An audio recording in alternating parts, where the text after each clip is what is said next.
We're in East Oakland in front of the Carter Gilmore Sports Complex, right across from what is known to many as the Village. On 66 and International, we're going to go into the sports complex today and talk to Mr. Terry Butler, also known as Mr. Community. Terry is going to talk to us about his programs and working with black males, specifically African American males, to close the achievement gap here in Oakland. So consistency in leadership and working with black males in order to achieve a positive outcome.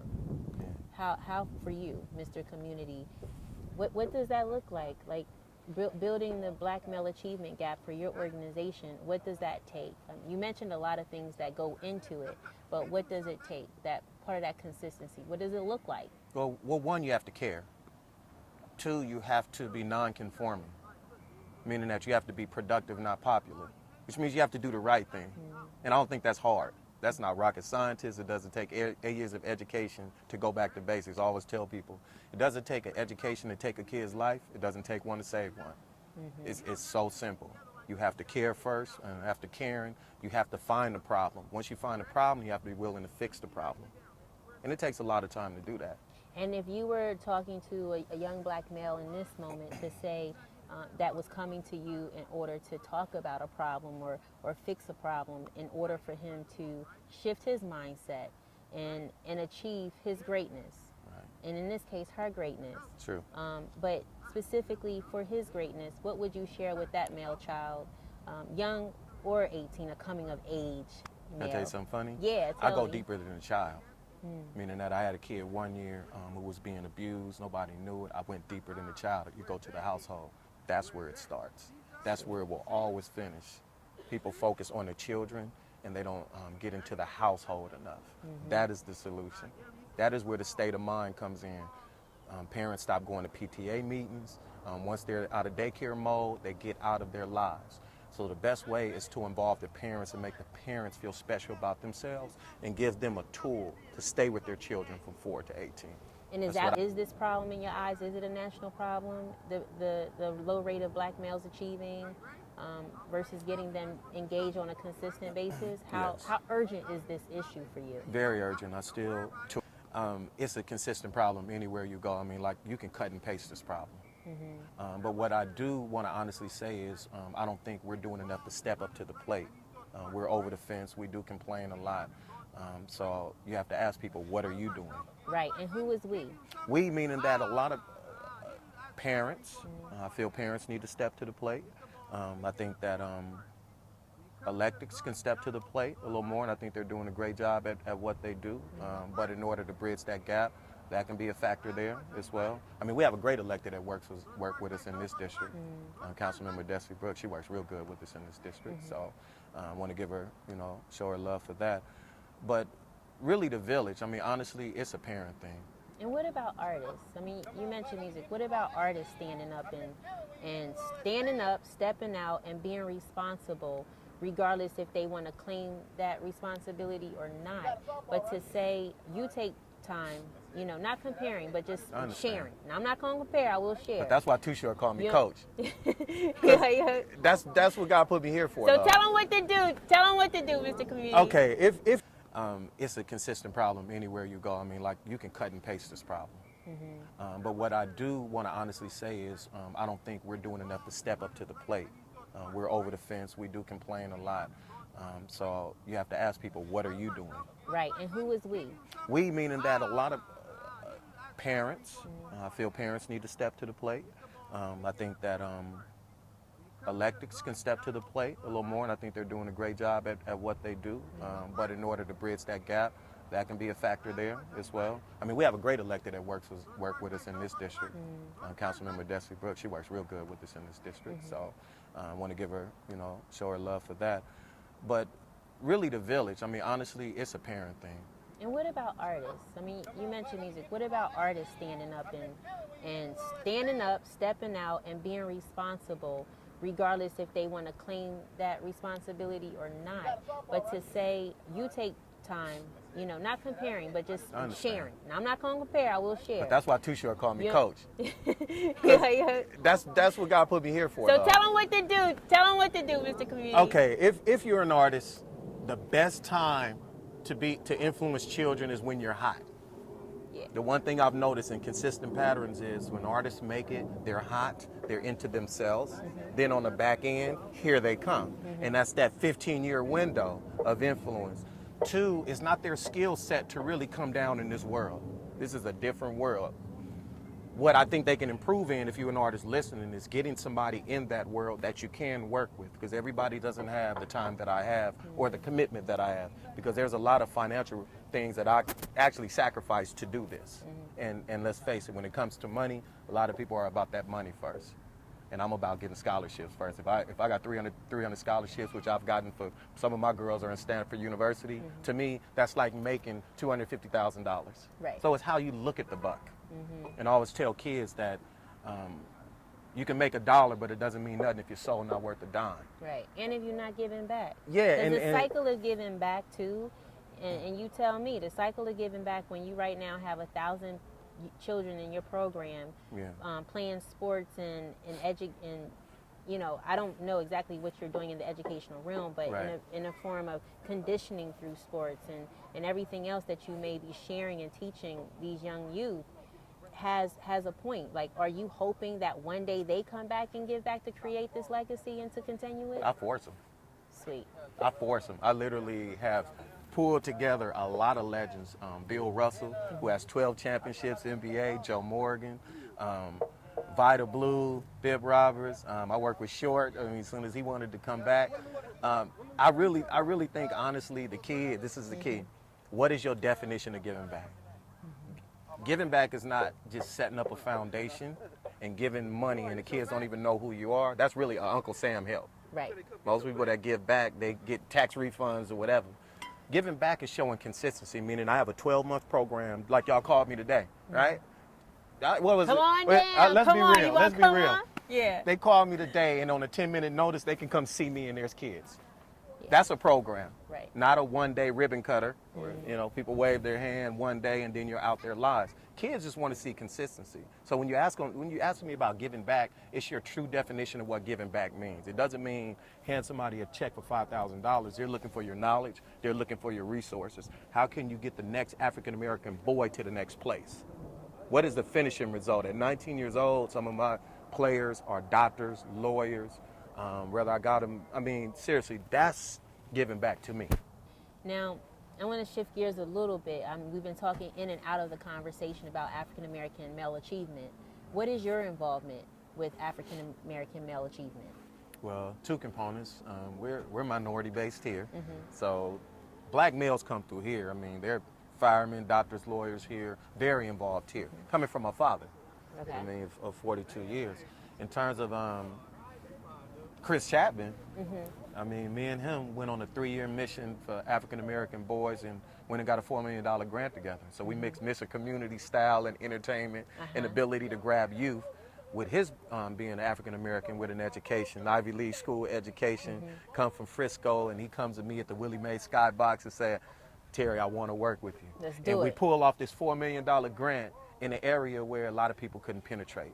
I was a grassroots, roll the sleeves up. Chris had the vision, and his biggest asset was hiring African-American men as executives that people can identify with. Right. And he was smart enough to let me utilize my music and sports. I built a batting cage. I built a fitness center for women only because they were complaining, right? I told you, I asked you what about the girls. Man, the girls got $10,000 in equipment with me and Chris just based on them playing dominoes with me complaining, okay? That's going far and beyond. And it's still there, right?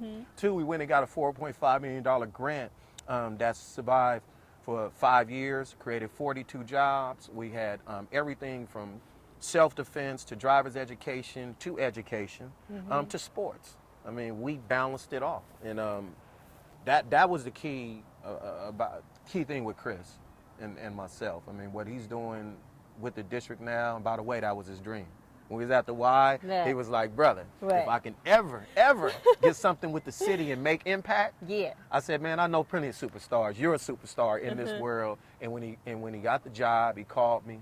And I embraced him, and we're going to be working together collectively to fix it through the city. Now, speaking of the city takes part in I don't want to say in promoting, the city takes part in uplifting the city of Oakland, definitely, and making some changes and strides. But we're looking at identifying the true results of city government uplifting communities that are highly affected in crime prevention. And in this case, black youth, black males are the ones that are affected greatly and by great masses and numbers between incarceration rates, dropout rates, and crime, affecting crime and pursuers of, crime. So what do you do? What do you think the city can do to actually be a positive impact, to be a positive impact in creating prevention and supporting prevention? I can speak on it truly because I grew up here. Uh-huh. One is imaging, two is working collectively. See, the herd doesn't follow a leader that doesn't stick together. Two, when I grew up, like for example, the policemen were role models, people we can identify with. They came out of Oakland, and to me, a lot of the hires are not Oakland local guys. Because you have in Oakland, let's face it, we have, it's so funny, Okay. I love this city, but it Right. cracks me up, no pun intended, it cracks me up that police chiefs are interim versus having a solid, committed person that is willing to take this city to the next level when it comes to reform in a way that's respectful to our youth. Well, it depends on So how you tell look me, at it. yeah, Like, how is that for you in your eyes? through your okay, lens? let me give you my opinion. Uh-huh. You can't have a position that's not attached to the community. See, that position, because of the money, people come from all over the world almost to be a police chief. It's a cut and paste. When you look at San Jose, anywhere else, they're hiring people from Jersey. Yeah. So if you Yeah. think about it, it really won't be local unless you have somebody almost from here that understand the landscapes. It's not, you're going to be misguided by certain people. Is that important though, I to think have it's someone that is important. home based, Very important. policing your community, or Very important. someone basically outsourcing positions to bring in some great plan or great solution that works in their cities? What works in New Jersey may not work here. What works in Chicago may not work in Oakland. But In what's LA, cold is what the Harlem zone could have never worked from a dude from Canada. You have people are effective because they're where they're from. Effectiveness and impact starts with passion. You have to have passion to do what you want to do. If you just look at it as a job, it's not impacting you. A police chief can come here, and if it's not effective, that resume takes him to another city. And what about the crime then? Where does the crime go? The crime has been consistent throughout, even when I was growing up. The thing that was different, it wasn't 12 and 13-year-olds and cowards killing each other like that. It was more organized with an org chart. People don't want to hear that part. No, it's but even real. the streets have an org chart. So when you have the little Durrells that's not here no more, and you take away that org chart and you don't find a way to use little Durrell, but he's doing 30 years, but a person got murder is 10 years, you took away the org chart.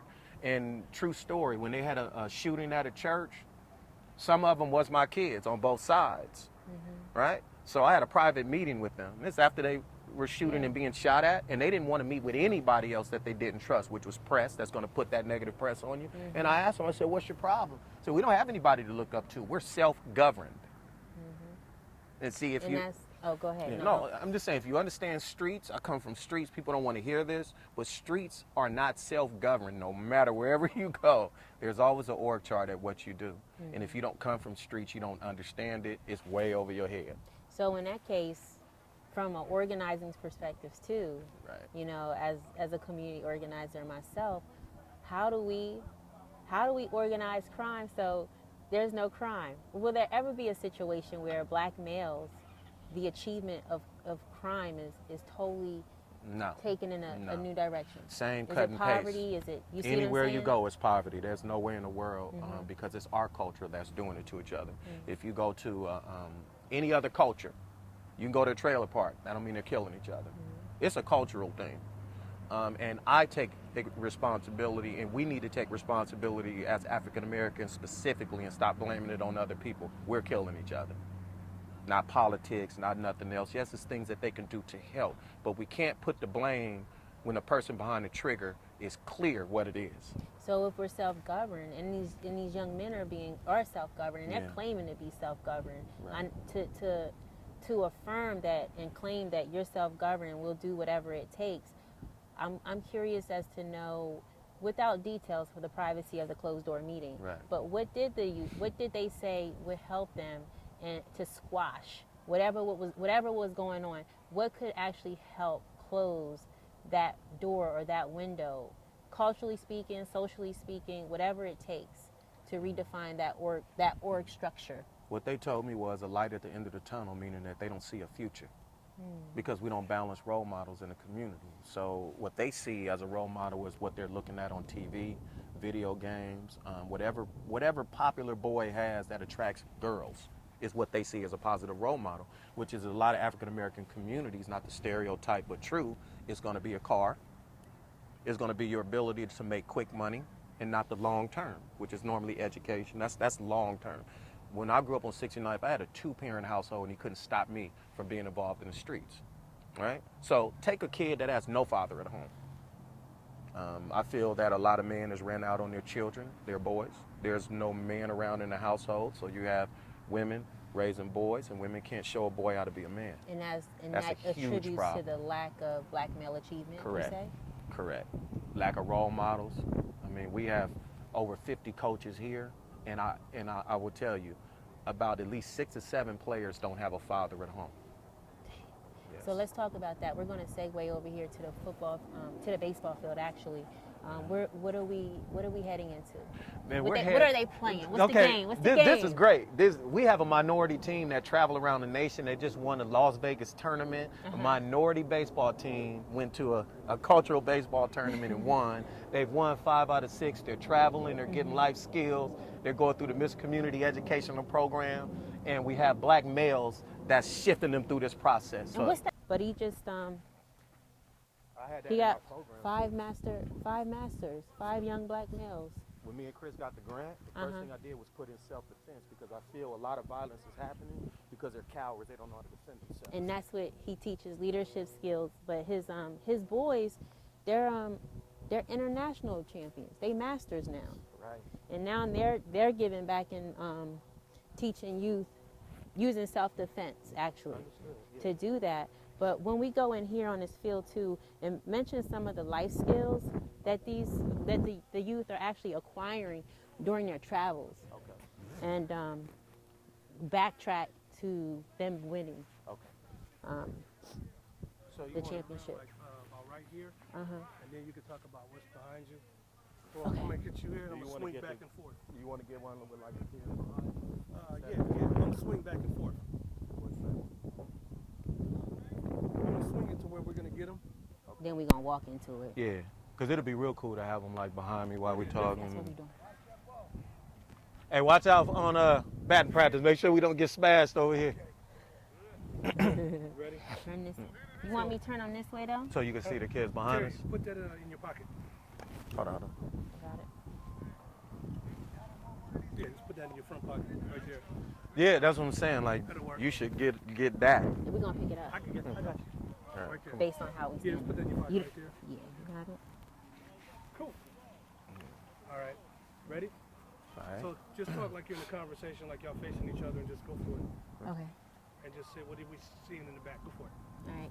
So now we're on a baseball field. The diamond. Yes, the diamond. The diamond. In January. In Nobody January. plays in January, right? And may I add, in the Bay, it is wintertime, but it's cold out here too. It's chilly, but it's typical Bay Area weather. Right. What's behind us? Just kind of share a little bit about what we're going to walk into and the program. Let's talk about the program and the wins and the success of this program. All right, so from coming through the program, you're looking at our traveling component, which kids get life skills once they go through the program, and then they're able to travel and compete against culturally other people. So this team that you're looking at are the 10-year-olds, and they've been together since they were 7. They just won a national tournament in Las Vegas, kids of color. They won 5 out of the 6 tournaments they've entered this year. So these kids will grow up together from the time they're 7 to 18, have life skills. We're showing them how to finish what you start. We're showing them that their role models are their coaches that's given their time over there. So now, how involved are the parents with the youth on this team? Parents are pretty involved. They want to see their children be successful, and they want a structured program to put that in. They're pretty consistent in this league. What I push parents to go for is beyond baseball and sports. So the educational component they're into, they're pretty involved. What is that educational component? I just want to tap on that real quick. Okay, with sports, the educational component that I use Yes. is briefing them on their history. So, for example, they're able to study a lot of the history that came through this league. So they have to study Joe Morgan's interview. They have to listen to the song topics that I have, which is love your parents, sportsmanship, which speaks to core values. And that's the educational component I mix specifically for sports. Okay.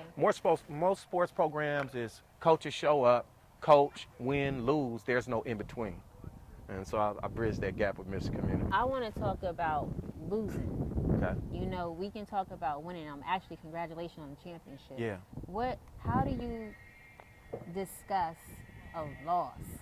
Whether it's in the game or a loss that they come in, they may have heard of somebody, dying on the streets, coming in. How do you handle that? Like, what's one of those core conversations that you've had to have with some of your, these youth when they lose a game or life? I was gonna die for that. You want a true story? True story. All right, so you remember the kid that got shot on 66? You remember the kid got shot on 66, a drive-by. He was like 5 years old. We were playing baseball when it happened. Wow. Drive-by happened right there, literally on the other field. We were playing baseball, right? Now, I'll tell you the bad part is that the kids ducked when they heard the shooting. Yes. 4 cars got shot up. But we've trained them to be protected and to move forward, right? We finished the game. Yeah. Right? See, yeah, we didn't yeah. we finished the game. 2, this environment right here is protected by who we are. So no street people mess with us Respect. here, right? So they saw somebody lose their life. They knew what that murder was about. They knew how, but it didn't stop them from pursuing what they needed to do, which is moving forward. How do you really get through your environment that I grew up in on 69th? Yeah. Well, my buddy Lil D doing 30 years, right? Yeah. I got through it by being positive and understanding that things happen, but what can I do to offset? Yeah. Yeah. So that's how we deal with losing. We deal with losing in life. I love it. Well, I love it. You don't want to meet the original Mr. Community right here. This is my father, I want Mr. to talk Butler. to Mr. Community. I want to talk to because the good thing is, your son here is representing your legacy as well, and a community and a village he talked about as well is eldership and legacy. Tell us about this program and how important it is for even you to be involved in such a legacy in the community. Well, first of all, I started off working in the community volunteer in 1968. So that's how long I've been around. I know for a fact that what we do is important to the whole city of Oakland, not just East Oakland, West Oakland, but all of Oakland. It keeps youth off the streets. It puts them in a positive trail towards being successful in life. The reason why I've stayed around so long is because of the fact to see youngsters grow up from, say, age 6 into adulthood, to see them go off to college, and then I get a call to go to a graduation, or I get a call to come to a wedding, or I get a call because now I'm a grandfather again from youngsters that have played for me. And so it's just, to me, it's all about communications, education, and adulthood. Where are you going to be 10 years from now, 15 years from now? Can I say this? And how can you help the community? Let me say this. He saved my life. Let me tell you why. I mean, we talked about earlier about parents. My dad had an El Camino. He used to pull up on the corner, and to what people considered dope dealers or people that gave up on, he was taking 6 or 7 kids, right? Taking up my lunchtime, right? To the ballpark. So this is what I watched growing up. See, when you watch something, you normally follow your patterns, right? So to see my father doing that at I was a young age, I only saw my father helping other people. And he sacrificed everything to help other people. You have to put other people first. Your blessings come later. So basically, what I'm hearing too, Mr. Butler, Mr. Community, is that you planted seeds even in your own early on. So how important is it for you to tell parents even, and young black males, we're talking about black male achievement, to actually plant seeds to give back beyond your own personal self? At the present time, in this RBI program that we run, we have young men who have played in the league before, and their parents now. And those young men are coming back and they're giving their time and their effort. And if we are dealing with, which we are, a lot of young men who don't have a father figure in the house, and because those homes are in such disarray, and not only that, some of them don't have funds. So we have to find a way to not only support the kids that parents can pay, but the ones whose parents can't. So it's important, in other words, that we stay interested in what we're doing and not be dissuaded by anything that might occur, whether or not it's a shooting or a killing or whatever. And we have people within the league, youngsters who have lost their brothers, their sisters, but yet and still we have to be there strong for them in order for them to keep standing and move forward in their lives. And can you share with us again what RBI stands for? And Cal Ripken too, because we go 12 months. RBI stands for Reviving Baseball in the Inner City. And what we've been able to do along with Mr Community here, we've been able to wrap the RBI program in with our Oakland Cal Ripken Babe Ruth baseball program. And that's national. And that's a That's national. say the national organization again. Is Oakland Cal Ripken Babe Ruth baseball. Okay. And by the way, I'm being honored February 9th. I'm being inducted into the Pacific Southwest Babe Ruth Baseball Hall of Fame. It haven't happened yet, but February 9th is the date for that. Congrats. And it would be an honor for me to be a part of and still be a part of such a great organization. The RBI program this is the 4th year that we have ran it, and we're getting more and more positive feedbacks. Our teams are going out and they're doing wonderful. When I say wonderful, it's how the coaches handle the players, how the players participate, whether they win or lose or not, how they treat the umpires, how they treat other people. And I think, as a matter of fact, I know, we are building up a reputation that everyone in Oakland will be proud of. And speaking of coaches, in the background, I see a few of the coaches. Anything you guys want to add about coaches and how hands-on they are? I know you mentioned it, Terry. Mr. Community. Hey, Will, come on over a second. This Will Davis, who's he handled our attendant on the group. All right, you're on air. And he's been instrumental in helping me with not only the Cal Ripken program, but the RBI program.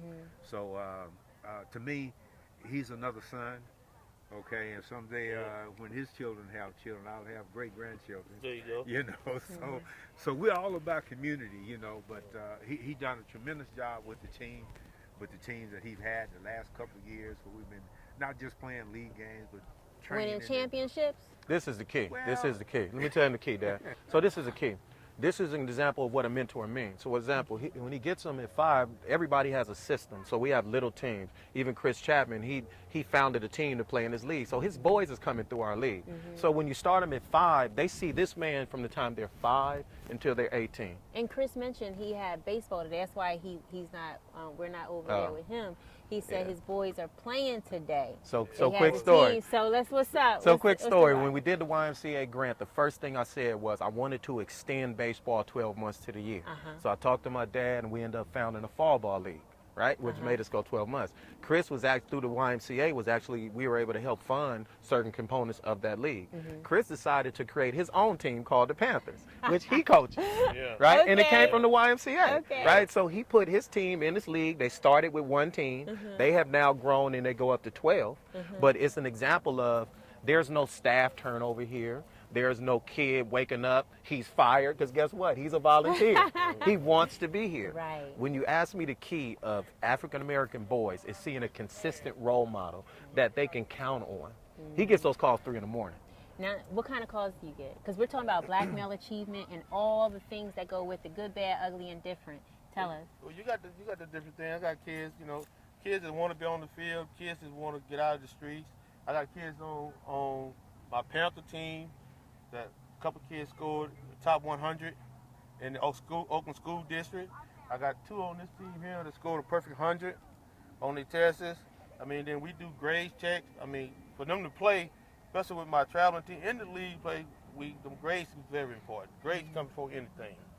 And, you know, it just a matter of them, like Mr. Butler said, I mean, the youth of Oakland, especially East Oakland, all over Oakland, West Oakland, we got to find some where the black male, the grown-up, can have these little kids to follow by. I mean, because right now, I mean, these kids right now, I can ask them to do almost anything they would do it now. Because they, like Terry said, you get them at 4 and 5, and long you stay here, they'll see you until they get 18. Mm-hmm. And it's a good, positive role model right here in the league. And, you know, the community is good about, you know, bringing the kids out, and the parents trust us. Come on, go in and sit right here. Good. You're just gonna get a picture of y'all holding it.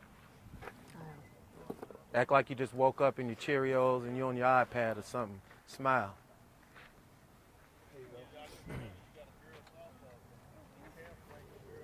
I like them boots, man. Thank you.